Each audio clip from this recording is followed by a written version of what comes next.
is Adil, and I run a couple of family offices, mainly focusing on education, healthcare, financial services, technology, FMCG, also run a small private equity shop that does mainly pre-IPO investments in the region, mainly focusing on healthcare and education. There was an interesting survey that we ran through the last 18 months, and it was a fairly large survey in the region, where two interesting insights emerged. 70% of the parents quite clearly stated that once health guidelines permitted them to do so, they would want to resume back to in-person schooling. But parallelly, they also said that there is a demand for supplementary education, as Mosba said, for co-curricular activities, for English language training, for things that couldn't be covered in school.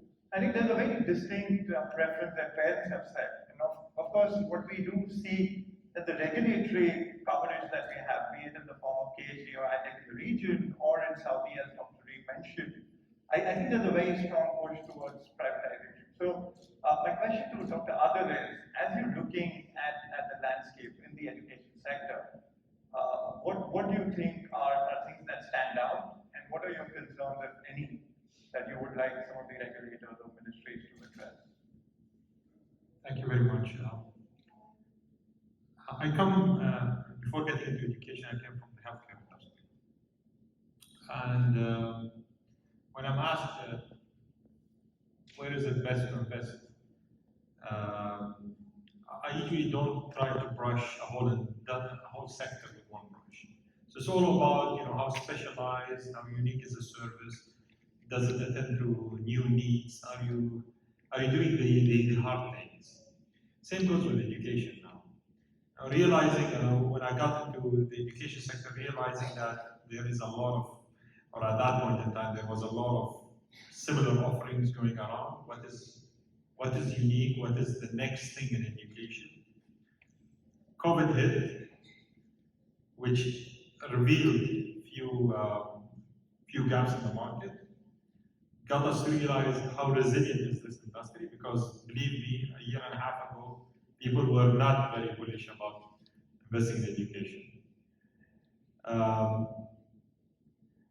Moving from that point, realizing that the future also has a lot of uncertainties about what's the next thing. Education sector from the last, I believe, 100 or 150 years was meant to satisfy the industrial revolution. We need to manufacture educated individuals in certain sectors because there's so much demand for so many specific skills. The fact of the matter is that moving forward, a lot of these, what we used to be, you have to be an engineer or a doctor, or if you want to succeed in life, is unknown. So moving forward, we have to prepare kids for any possible future.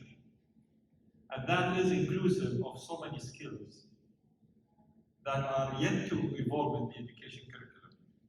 Sports, arts, social skills, entrepreneurship, a lot of things that are not in the education system today.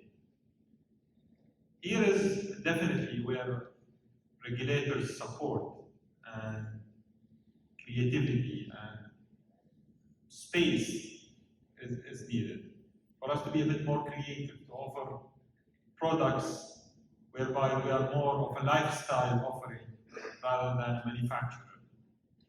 I like to call it the next generation well-being services, whereby we are concerned about their quality of day rather than what have they gone through as of classes, curriculum-wise. So learning and living with well-being, this is what I would like to where I do believe the next special offering we need to come from, and regulators need to lead on this. We've been fortunate that, at least in the UAE, and now it's emerging across the whole region in many countries, governments have been on the front leading on change. Education needs a bit more than where it is today.